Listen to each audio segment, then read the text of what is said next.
Welcome back to Allotment Diggers. Well, I'm sat here outside of my pond now. Now I've cleaned it all out. Yeah, it's been a roller coaster of a week this week, getting things done. If I was to run the video in its entirety, it'd take a week to show you what I've been doing. But we're going to show you befores and afters. You get to see doing some of the stuff what we were doing, but yeah, we've a lot of things that we want to get through. Basically, what we've been doing, we've been preparing the plot for the summer. We cleaned all the beds out and everything this week. So what we're going to do is we're going to start off with the front bed next to where the chairs and tables are. I needed to take all the tops off the daffodils and tulips, and we decided to put a couple of varieties of strawberries into that particular bed. So I'm going to show you what it looked like before, and we'll show you what it looked like afterwards. So check this out and we'll be right back. So this is the bed we're going to be working on over the next day or two. We'll have to take all the tops off all these daffodils and tulips. They're all starting to die back. You can see they're starting to go yellow now. But got to be careful. There's a calendula in there, but there's a lot of weed as well. I can see it, I know what it is.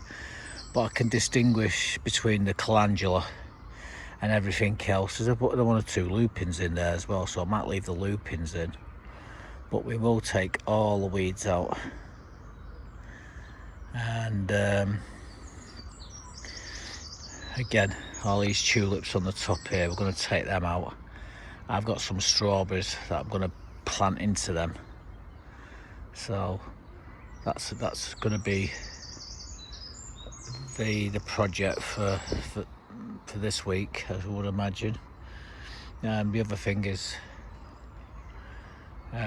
got a few strawberries to put in that bed over there as well. So I'm going to be concentrating on this bed, that's for sure, and try to get it looking nice. Like I said, this is my seating area there. Birds are very chipper this morning. That's a little robin you can hear singing away. Not shut up since they got here. There it goes again. Not complaining.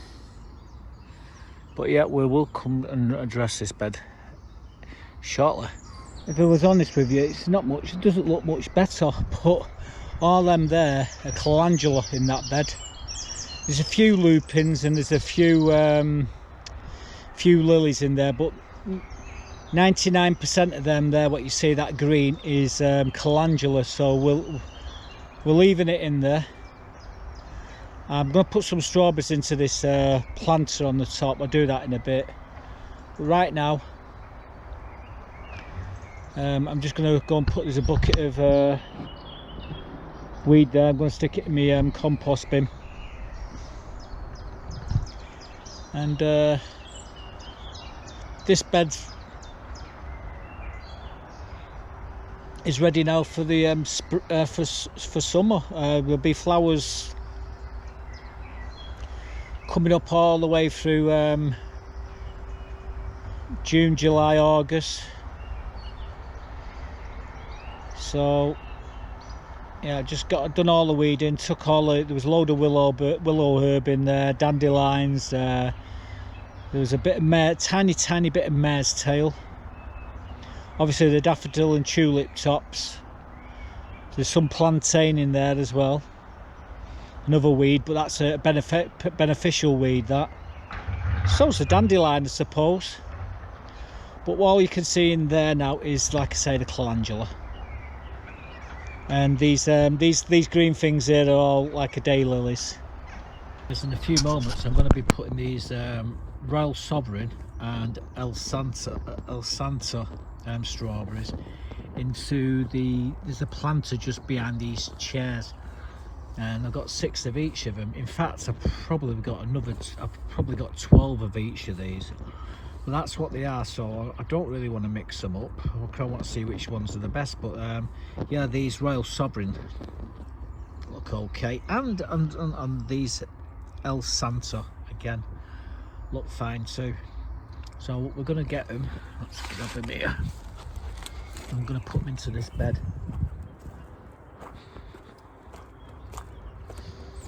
So they're going in here. Probably do about 10 inches apart, I reckon. Put them, well, I'll set them out first and I'll show you, but this is where we're putting them, into this little raised bed here.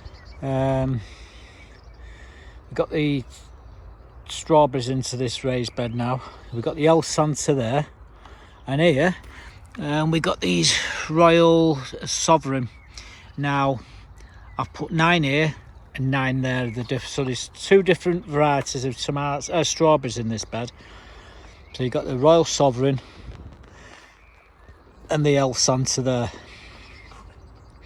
So we'll see which ones do the best. By the way, this is all calendula. All long ears calendula. So anyway, this one's done. All we've got to do now is wait for the calendula to come up and start to flower, and we cracked it. We've got some lupins in here. These are daylilies. I'm not taking these out. But everything you see there is all calendula. So all along here, all down the back, it's all calendula. I will be sticking some geraniums into these planters eventually. I will be putting geraniums into these hanging baskets. We cleared them all, we tidied all these beds up, got all the weeds out. We've fluffed up the soil because the soil's got a crust on it and it's difficult for the rain to penetrate through it. So when it's been loosened up, the rain can get in there and can soak right in, and that's what we've done here. All this has all been eased and manipulated. It looks like it's going to rain in the next hour. I've been told we've got thunder on the way, so that's good. Thunder and lightning, that's what I want. Good thunder and lightning storm. Rain saturates the plot. The only trouble is with that, everything after it's the lightning and the thunder, everything afterwards, all the weeds, everything grows 10 times faster. So just got to be aware. Thunder and lightning bring beneficial nutrients, nitrogen to the soil, and yeah, good rainstorm with thunder and lightning in it. Nothing better. And yeah, the bed's starting to look a bit tidier here. We have actually got the paint. It's in the shed there now. We've put it in the shed, it's ready for painting. But I can't do it today. Like I said, it's going to hammer it down. This is the other bed that I've got to tidy up. Once this is done, I think we'll be good to go here. Oh, we've got to clear the snowdrops from under the fruit trees at the back over there. And then we're going to put dahlias into these beds. But these ones are just starting to go yellow now. You just start to see them going yellowish. So I've even got a bluebell there. How awesome's that? Been trying to get, you know what, I don't know where that bluebell's come from, but I've been looking to where to buy some bluebell seeds, bulbs, and put them underneath the fruit trees with the snowdrops, but never been able to find them. And below me, there's a bluebell there, right in the middle of the lupin, little blue thing. I have to be careful when I come in there tidying this lot up, not to do it in. But all this is just the tops off the daffodils and tulips, which have gone over now. I will tidy it up shortly. So yeah, we've got 2 varieties of strawberries there, and we've actually got a 3rd variety. It's called Victoria. Now my mate George, he told me after I went and bought some strawberries that he'd actually got these strawberries called Victoria. So I wanted to finish off my bed where I was tidying the strawberries and building the fence last week. So he gave me, I think he gave me about 12 of them. So I decided to clean them all up, and then I'm going to show you me putting 1 or 2 of them in. Check out the worms in the as I was putting them into the ground. My mate George has given me these to replace the ones I've lost. These are called Victoria, and these tomatoes. Keep calling them tomatoes, bloody strawberries.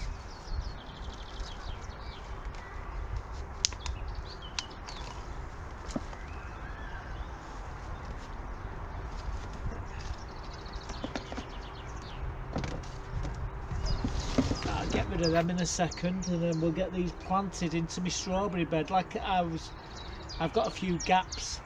Now these are Victoria. We've got other varieties of tomato, and I'll say tomatoes once more, I'm going to thump myself. They've got other varieties of these strawberries, but these ones, Victoria, are the ones what are in the big bed. So we're going to replace the ones which are missing, and we're going to put these ones in. And I'm going to stick a net over them because the birds love the strawberries. So when they start to get a little, when they start to fill out a bit, I'll put the nets over them just to keep the birds off them.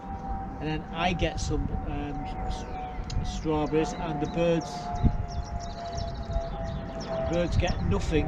Well, that's the plan. It's got my trowel here. Let's get over there and get these planted, and then I can go and give George's plant pots back. I think that's the plan. So all this is all the dead leaves. We've took these leaves off these, tidied them up. There's no point in putting them in the ground with all this, all this lot on them. It'll just slow them down from growing. Now all this chaff's off there, these will fly away. Right, onwards and upwards.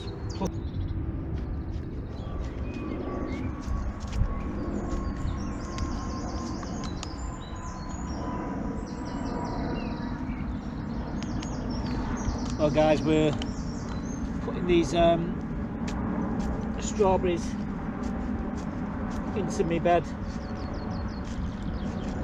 It's been raining. Bloody hell, all the worms in that hole.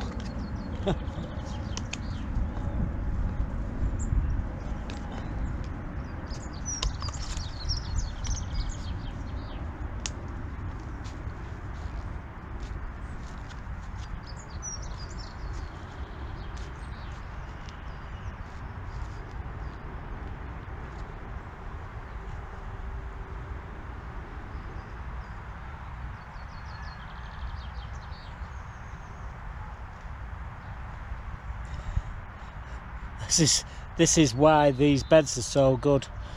These are little wrigglers worm. Looking at them ones there, the young lobworm, and yeah, we'll push them back, throw them back in the hole.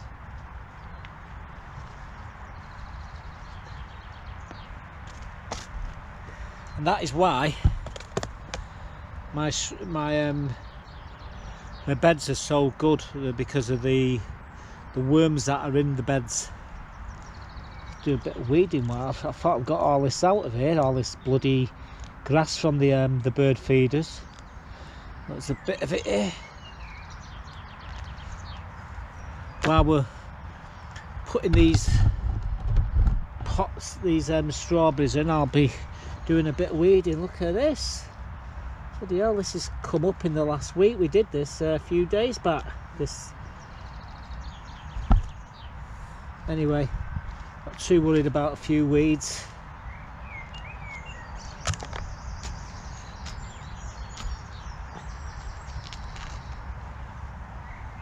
Bloody worms here.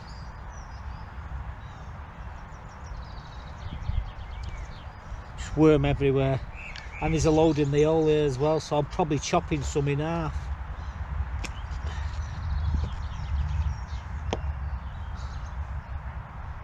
And worms, throw the worms in the bottom of the hole.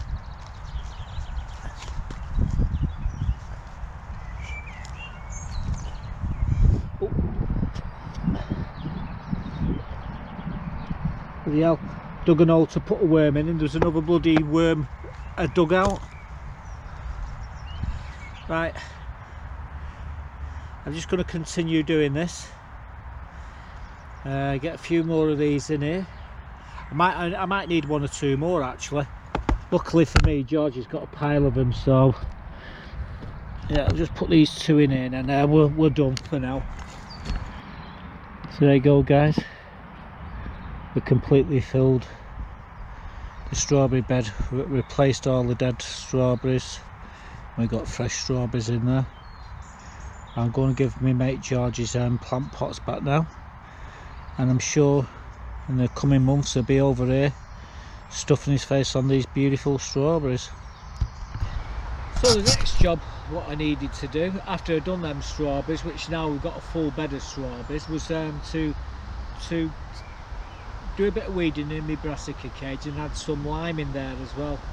And well, I'm going to show you me doing that now. So this is how I've prepared it. We needed to get the pH up to about 7.5. I think at the time it was 7. So anyway, here's a clip of me doing that. What we're looking at there is a bag of lime, and my God, it's got up in price. Used to pay £4 a bag. It's £10.38 for a bag of this now in the shop. I said, where are you buying it from? He said, the same place. I said, well, that ain't the stuff what we used to buy. I used to get it in a sack, a proper cloth sack. This is coming, this. Anyway, I'm going to be using this in my Brassica cages. So I've got to do a bit of weeding sometime this week. Sprinkle some of that in, hoe it into the ground, and then we'll get the cabbages out and all the collies. Gonna have to do something because they're getting too really big now. But yeah, that there is lime. Well guys, what I'm going to do is take the net off here, and we're going to do a bit of weeding. I will put some lime into this bed because we'll be putting the Brassicas in there shortly. So what I'm going to do is take the net off, roll it down to the other end, and then we can get on with doing the weeding. I'll probably put the net back on temporary because I don't want the foxes in it and what have you. And so here goes, let's get this net off.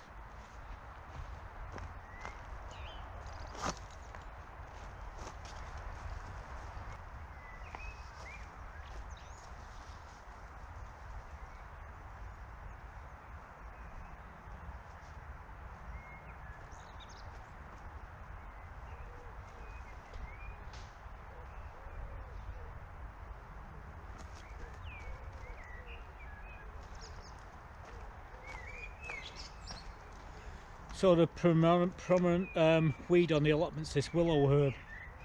However, this is what happens when you don't take all your potatoes out your compost. That tiny tater there is going to give that. Now I'm tempted to stick it in a bucket that and see what happens, but I'm not. Like I say, I've got bloody 30 buckets of potatoes, so we don't need it. But yeah, what we're going to do, get the weeds out and get the hoe in there. I mean, this is my soil. Now I've not touched it yet with the hoe or anything. So I don't even need the hoe. All I need to do is do that. So I'm going to get a bucket.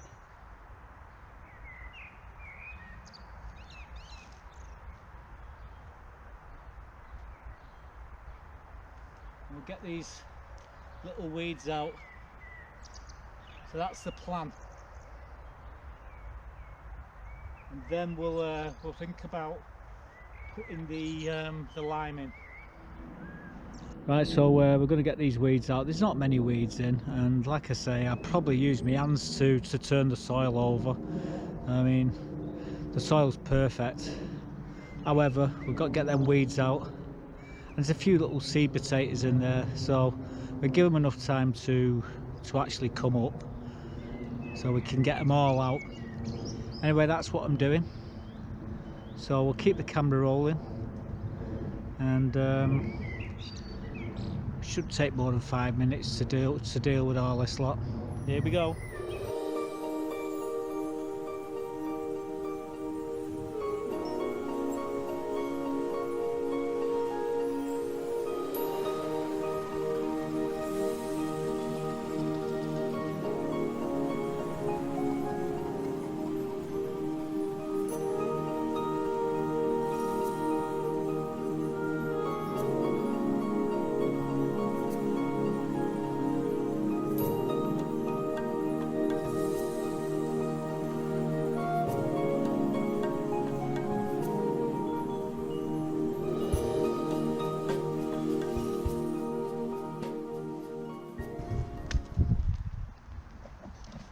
Well, they're the weeds. So we got all the weeds out. I've used my hand as a hoe. What I do is I get some lime. I'll come and spread the lime in. Then I get my proper hoe and we'll hoe it into the ground. That there has broken up now, so if it does rain, the rain will penetrate into the soil and it will get deeper. What tends to happen, you get a dry spell and the top of the soil sets like a crust. So when it rains, the water runs off it. So what you've got to keep doing is loosening the soil around the plants without damaging the plants, and that's what gives you really strong, healthy plants. Now, you just see me doing that. It's took 5 minutes and it's going to be well worth it. So I've already checked the pH on it and it's just about 7, so I'll get it to about 7.5 because Brassicas like a neutral soil. And them bloody things what you can hear in the background, don't know if you can hear them. The wood pigeons are getting all excited because I'm putting my Brassicas out. The thing is, if I was to put them in the ground and leave the net off, there won't be any Brassicas. The birds will have a lot of them. Right, so I'm going to put the weeds into the compost bin. In fact, what I'm going to do is pick some of the weeds out and throw them into for the chickens. The chickens have turned the weeds into chicken manure, and then we throw them straight back on the beds. And bloody wood pigeons, every time I mention the name they shut up. So we've got this lime in the bucket here. This is the lime, and what we're going to do,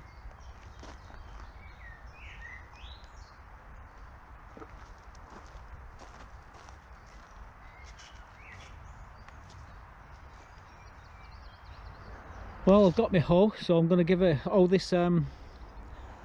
this lime into the bed.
So we've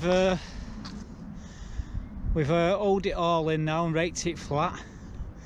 What I'll do tomorrow, I'll probably get the hose out and I give this a good hosing down this bed, and then we'll come and we'll put some Brassicas in here. I'm going to put the cover on for now just to keep the cats and the foxes off it. I don't want them trampling through it all. So I'll do that, and then we'll come back to this shortly.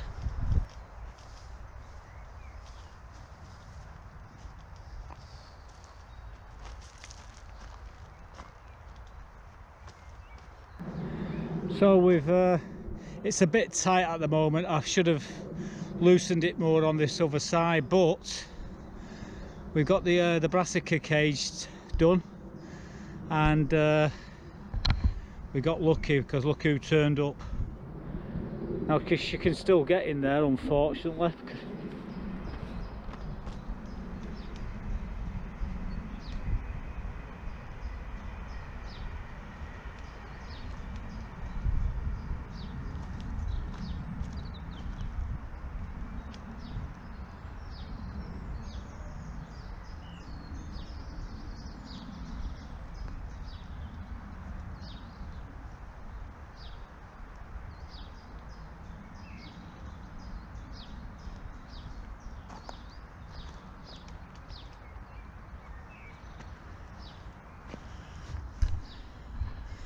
She's killing me, guys.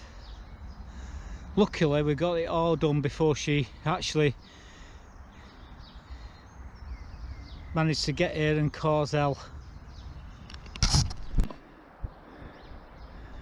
Do you think she makes it up? As soon as they're finished, there she comes. She don't know what she's been doing, but she's blacked. She's been rolling in muck. She was white about 10 minutes ago. She's having a dust bath. Well, I finished sorting this Brassica cage now. It's got a good pile of lime in there. So next few days we'll stick some of the Brassicas in. So the Brassica cage is ready. Apparently we're going to get some rain today or tomorrow. And when we do, then I'm going to put the Brassicas into this particular bed. Now my Brassicas are getting quite tall, and they're a bit pot bound, which is how I want them. I want a good club root, and we don't want them to come to the club root if there's club root in the beds. I've not seen any for the last few years, but never say never.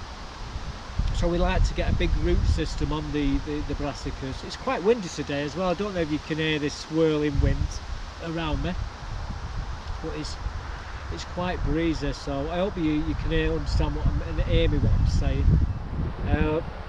But yeah, the Brassicas will be putting them in next week.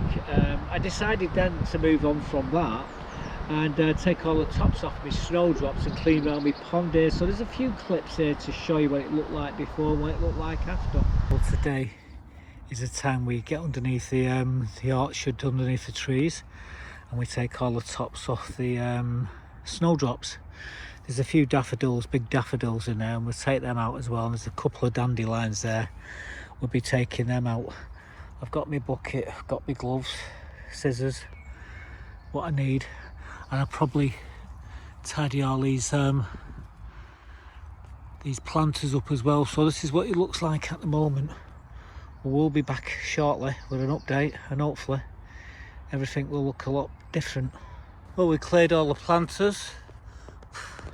We picked up all the took all the tops off the snowdrops, and it's all wood chip again.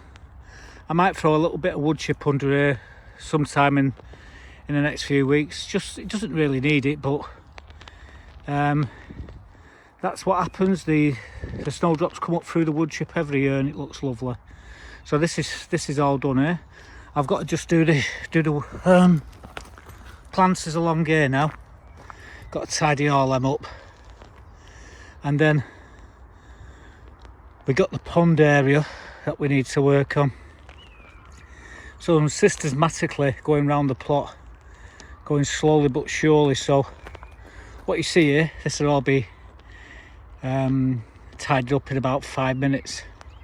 So I'm not going to waste any time with the camera, but this is what it looks like now, and we'll show you what it looks like in a moment or two. Guys, as you can see, we cleared all the planters. Cleared all the planters underneath the trees. You can see them all underneath here now. Has all been tidied up. I will top dress it with a little bit of wood chip, not too much. I will be sticking flowers in all these planters and all these planters here. So I want to throw that into the compost bin.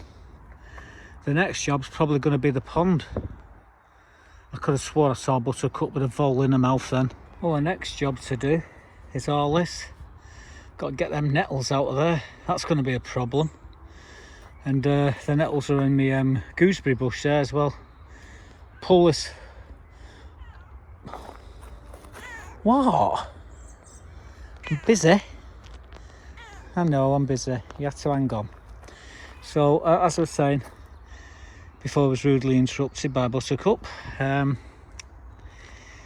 going to take all this lot out. We'll leave the yellow flag iris in there. I can see a dandelion there in the side of the pond. That won't be there when we're finished. We'll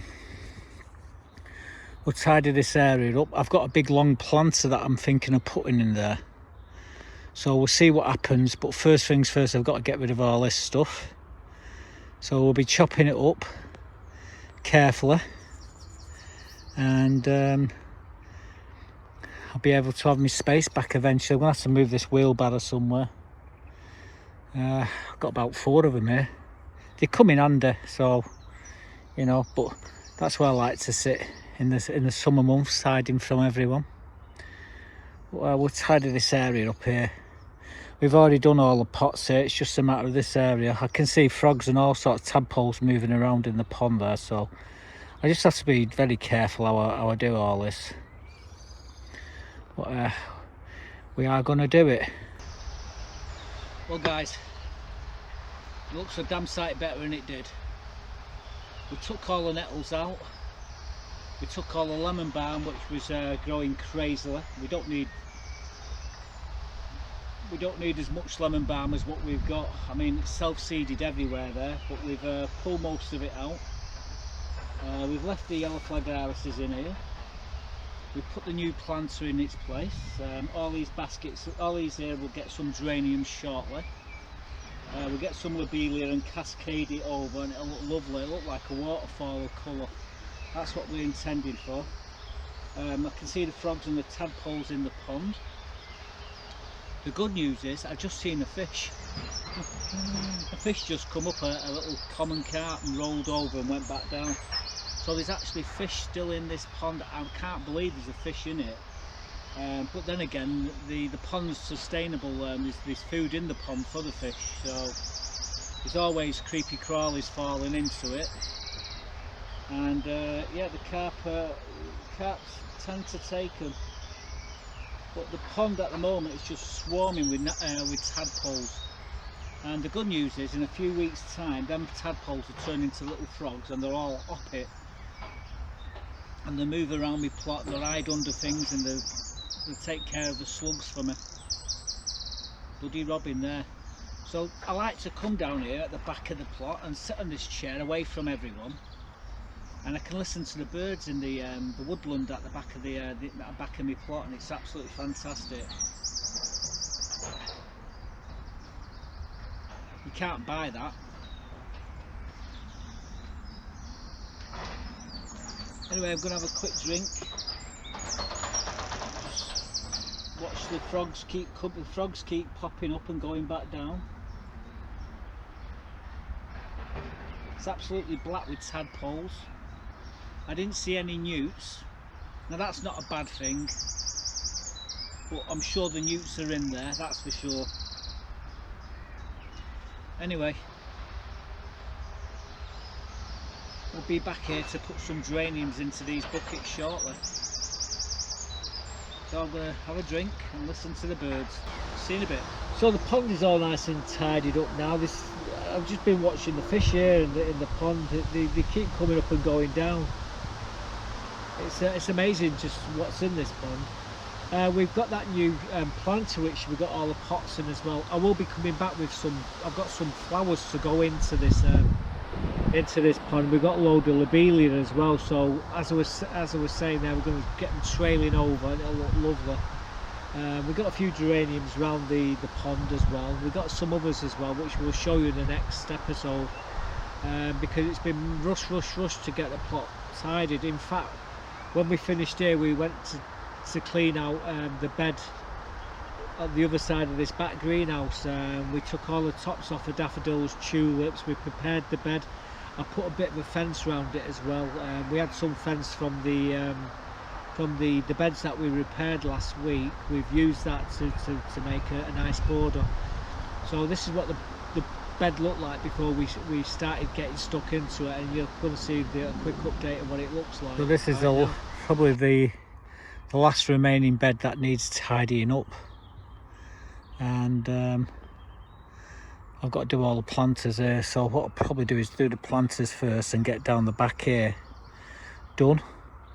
There's a few things that we're going to be leaving in there, so we've got to be careful how we go around doing this. There was a fig in here, and it still might be in there for all I know, but anyway, all this is all got to come out. You see how it's all gone yellow and all dying, but falling over there, so, and starting to fall here, so it's the time to lift this up. So that's what we're going to do. So this is what it looks like at the moment. Give me half an hour to 3/4 and this will be looking absolutely fantastic. So This is what it looks like at the moment. Well, I just finished this bed off. I just put this fencing all the way around it. Buttercup's leaning against it. She's been a pain in the backside while I've been doing this. She's been trying to catch the birds underneath the well, she's been hiding underneath the rhubarb waiting for them to come out, but since I'm here I keep scaring them away when they get close. But yeah, she is a little bugger. So we're just taking a bit of a siesta now. Like I say, I've took all the tops off the daffodils and tulips, removed all the weeds, give it an O in the bed. We've hoed it, it's all prepared. We put a cage around it. There is a gap there where the tree is. I've actually got another bit of that fencing. If we ever take the tree out, I will replace it. The bush, I'll replace it and put it in there. But we'll probably have a load of scaffolding boards before that happens, and then it will have to come out eventually. But yeah, in this bed now we've got 2 Ribena currants, and this thing here is an apple. I think it's a crab apple. The reason why I like it is because it's the way it's shaped. It's shaped like a little bonsai tree. And the pot's pretty good while it's in as well. But that cost a few quid. A friend of mine was leaving the allotments, and he had it there, and he said, do you want it? I said, of course I'll take it. He said it's a little crab apple, so yeah, fair do. So it's in that bucket there anyway. It's doing no harm. Might even stick it there. But just there's a fig. Just starting to get its shoots on it now. We've got a beautiful rose here which flowers all the year round. I've got to tell you, my foot's took a right beating today. Because state them trainers. They are 2-month-old, brand new trainers 2 months ago. They're ruined. I've got a brand new pairs there, but I broke my toe, so I'm just keeping this. It's very comfortable. It's not squeezing me, too much pressure on me big toe. So yeah, when we have a fire, that one will go straight in the bin as well, like all the other pairs do. So yeah, Buttercup. Looks like she likes a new fence. It gives her something to lean against. Bugger she is. Right, anyway, this bed's done. I'm sat on the bench facing the front of the plot. I've got a few more little bits to tidy up. Paint the sheds, paint the furniture. I've got to get all the brassicas into the beds. That's something else I need to do. But yeah, there's other jobs still to do before I do all that. And we still got to kit the back and the front greenhouse out with all the flowers, all the tomatoes and chilies and everything, and cucumbers. So still much more to do. But this bed, it's tidied up now. It's starting to look, the plot's starting to look a bit better. So in amongst all this madness, what I was doing, cleaning everything, I actually went over to cut a lid to make a burning bin for one of my mates over the other side of the allotment, and he was bloody hard work, I tell you. You'll see the reason why in a moment, but yeah, we're going to quickly show you what we were doing for him, and we'll be right back. Well, we're coming over here to grind the lids off a barrel. I've got to stop promising people that I do things for them. Now he left the bloody, he screwed the lid back on, and when I come to take the lid off, the pressure built up, and he's done the same thing again. Is it unbelievable? Why would he do that? What happens is the pressure builds up inside it, and the fumes are in there, and now I've got to try and get the top off it and hope it doesn't take my head off like it nearly did the other day. Unbelievable. This is what I'm dealing with on here. People, they want me to do things for them, and then they got that there. He's banged them on so tight.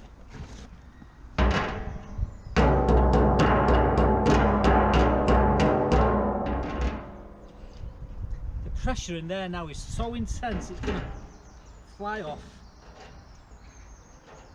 it got hot, this drum the other day, this thing flew off and went about 20 foot up in the air. I should have threw it away then. It's alright, I don't think it's too bad today, there's no pressure.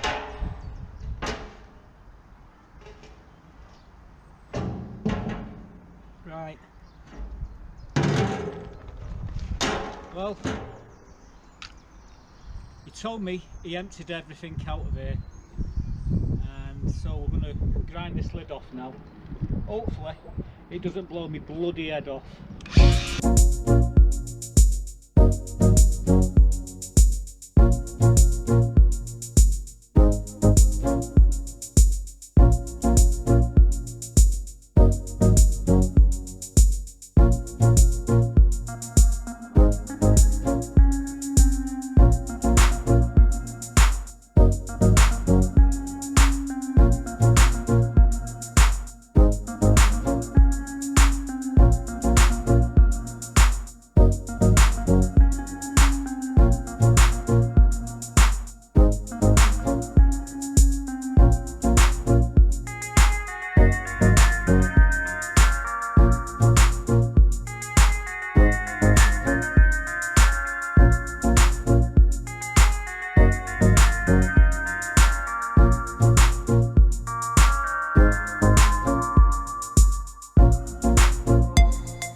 The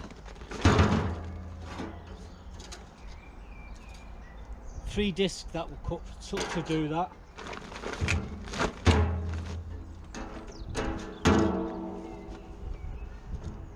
Can't believe he screwed that bloody thing back in.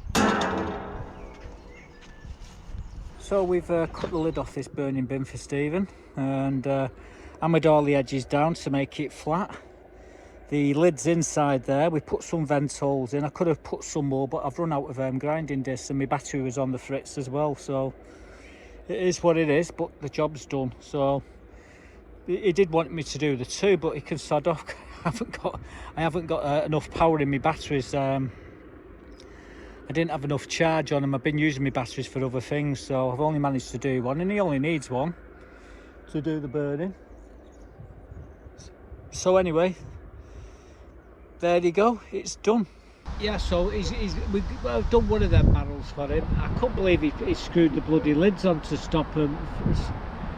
He should have left the lid off to let the vapours out. Anyway, as you saw, we've actually done one.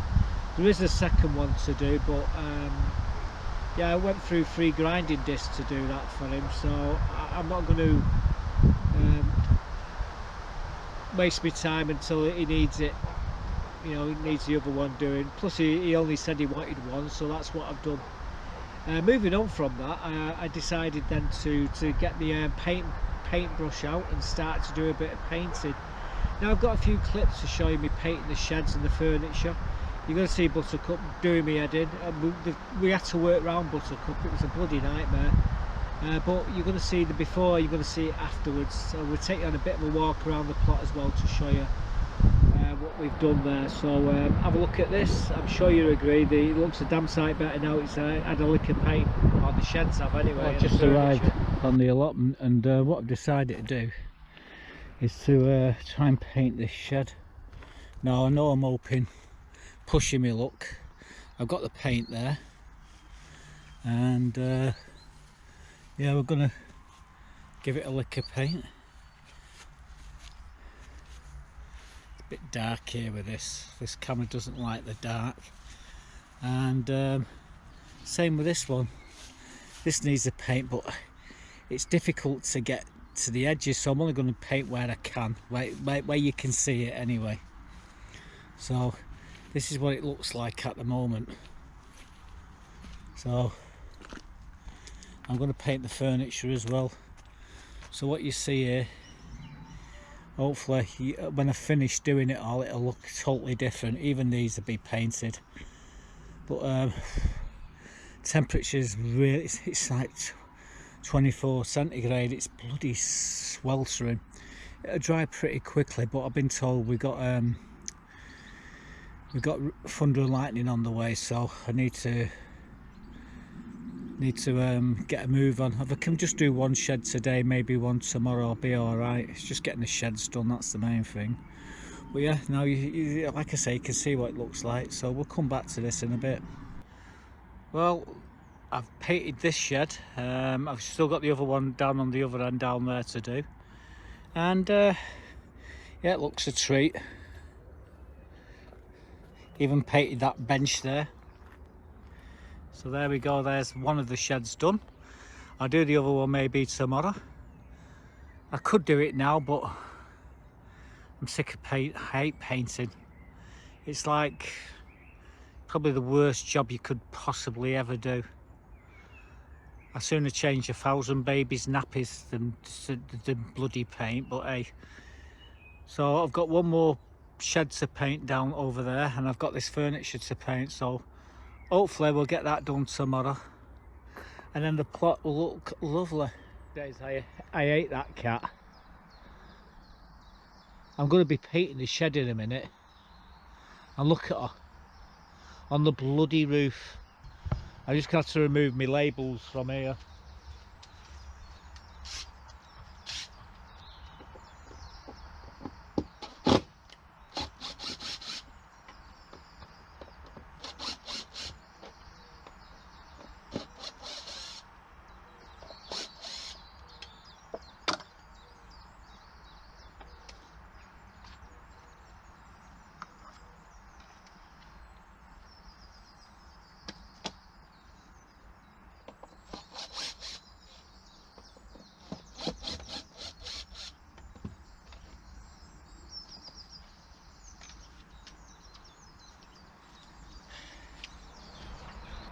Well guys, I'm going to show you me painting this side, give you an idea what we're doing, and then we'll get the old shed painted and we'll give you an update. But yeah, my worst helper is right above where I'm going to be bloody painting now. Oh dear, just makes it more difficult.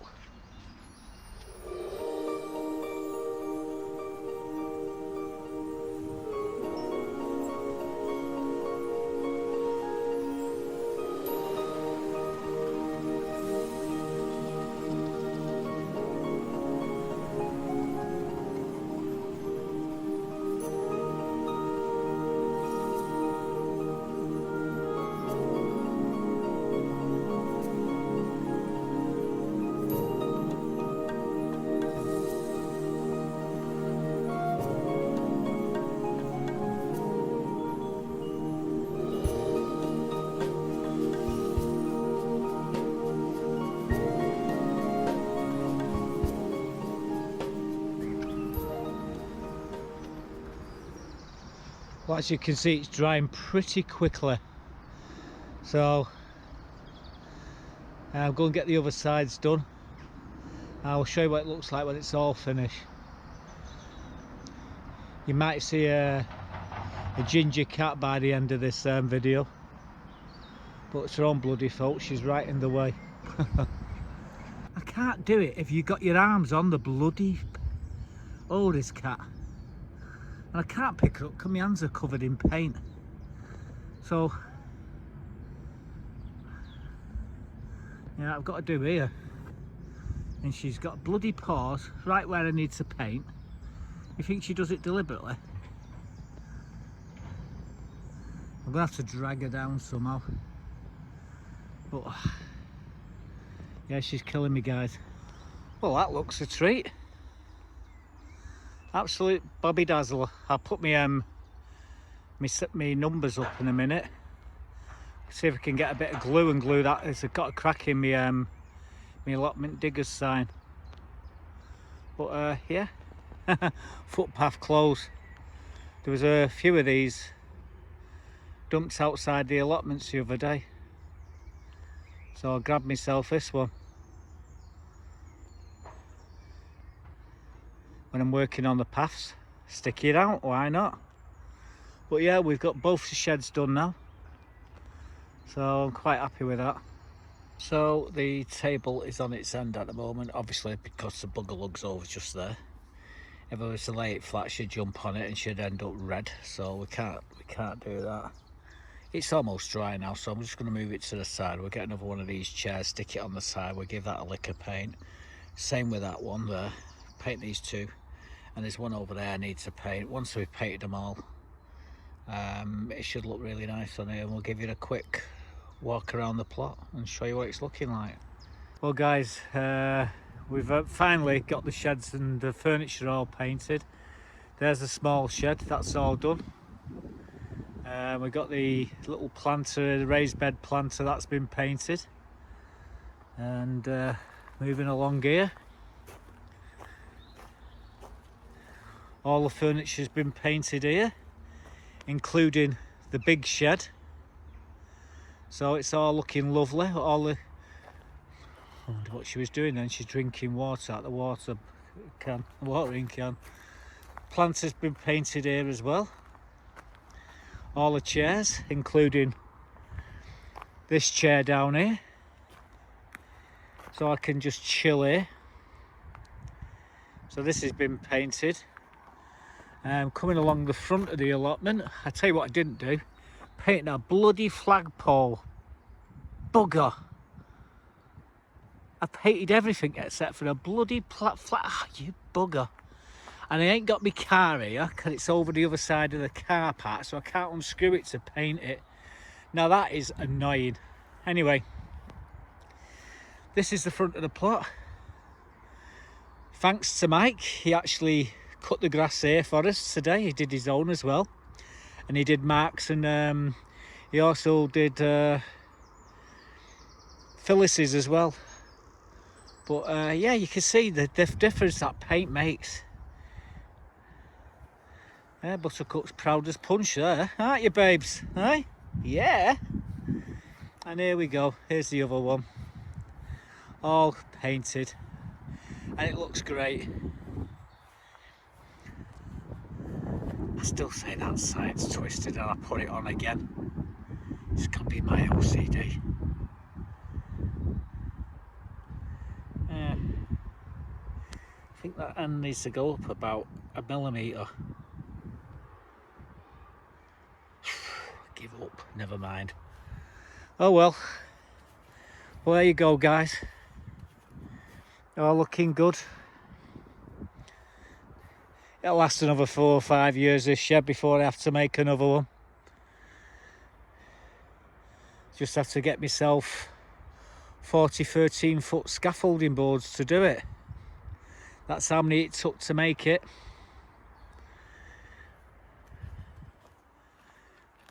And when I got the scaffolding boards, there was only £1 a bloody plank, so yeah, it costs a lot more now. Right, I'm going to sit my derriere down there and chill for a bit. Well, can't chill too long because I need to put food in the feed. We've tidied the plot up now. Everything's as clean as we can possibly get it. Hopefully next week we'll get some of the brassicas out into the dahlias and stuff like that. In fact, when I just finished painting and putting everything away the other night, this little character come waltzing in. Let me show you. Caught in the act, you little bugger. Coming out the greenhouse, been stuffing its face. It does it every night, this little devil. Oh dear. What time is it?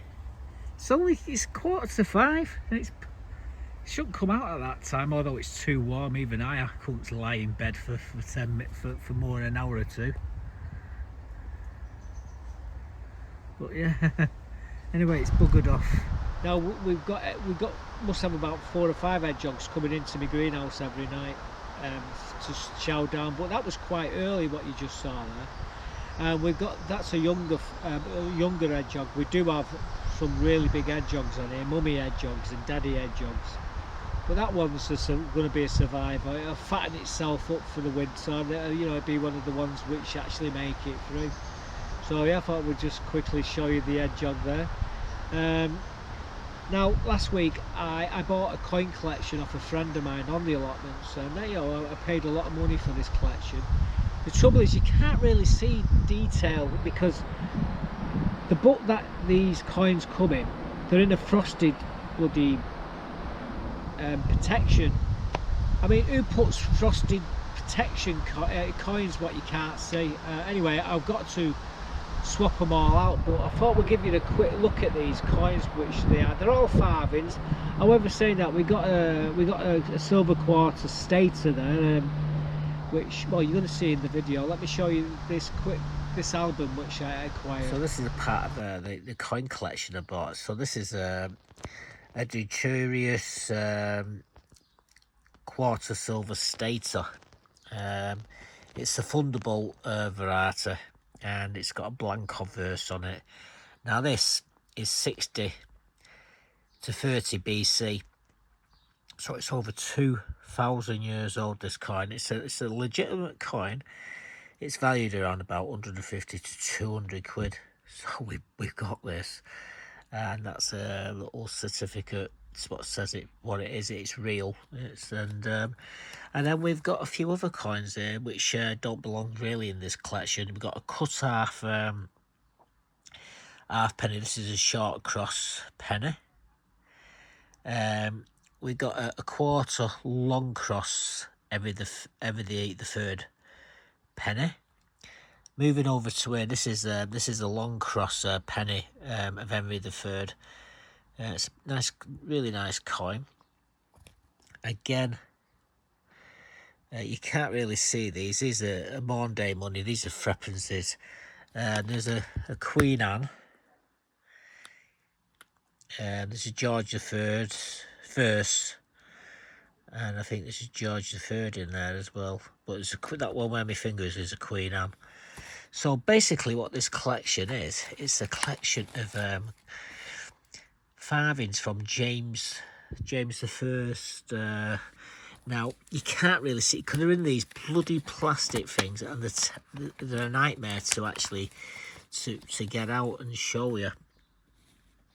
But these are very rare farthings. So you know, they go from James. These have got Charles I there. And then you got Charles II. You got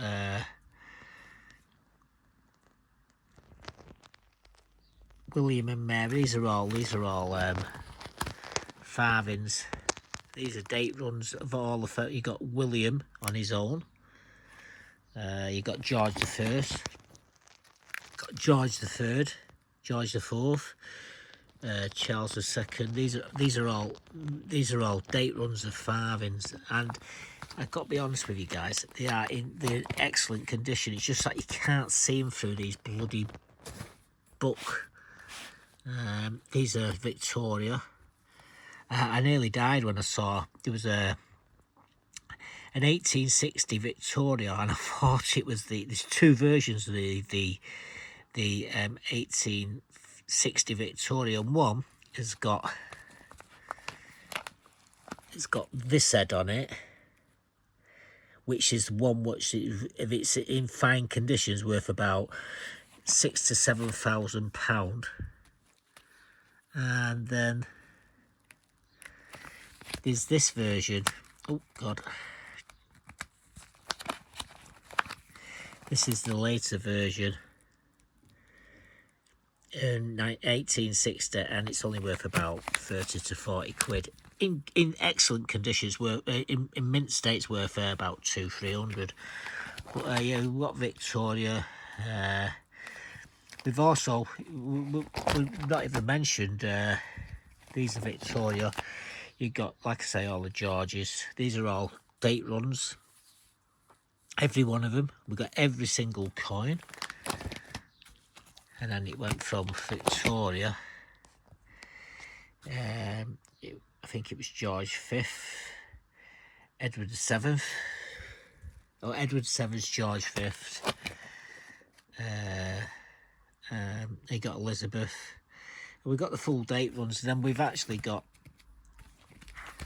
all these half farthings and quarter farthings. Now I've got all these. That's got lustre on it, that one, and so's that one. These are quite expensive and quite rare. And now this is one collection that I've got. I've got 4 full collections. We have them with all the different die marks and everything, all the different errors on them. And I've even got an 1860 Victoria. Where is she? I've even got a Queen Victoria 1860 with the young head bun head on it, and it's about I say extra fine. It's worth about £4,000 to £5,000. I got lucky. I just found it in a coin collection like this. It's very rare. But yeah, this is a coin collection we acquired, and like I say, it's got every single farthing, except for the die clashes and what have you. Now I've got all them as well, but they're in different collections. So yeah, that's what we bought, and worth a lot of money considering that coin on its own is £150 to £200. So there we go, guys. We did all right. I love these collections, I really do. So there's some beautiful coins there. I've actually got the coins. I've actually got maybe four complete date runs of all them coins. What you saw there. And some of them are in a little bit better condition, but for what I was paying, I got a bargain. And yeah, that's what we've been buying this week. Anyway, it's very noisy, and I may even have to do this video again. I'm going to head off and try and get this video edited. I've got to tell you, today's been a real nightmare today. By the way, it's the 12th of May today. The car, I lost control of the car a bit earlier on this morning. The wheel exploded. I've just replaced the wheel. My bloody jack wouldn't jack the car up. I've had to buy I bought 2 jacks on the car boots to make sure it never happens again. So I've had to deal with all that lot this morning, get a new tyre on the car, and it's been hard work. I'll tell you more about that next week, but right now I'm going to head off and try and get this video edited and up a bit later. I hope you enjoy the video. I know it's a long one, but I'm sure you'll agree the plot's starting to look a little bit better now. Anyway, stay safe. I'll see you back here for some more next week. Bye for now, folks.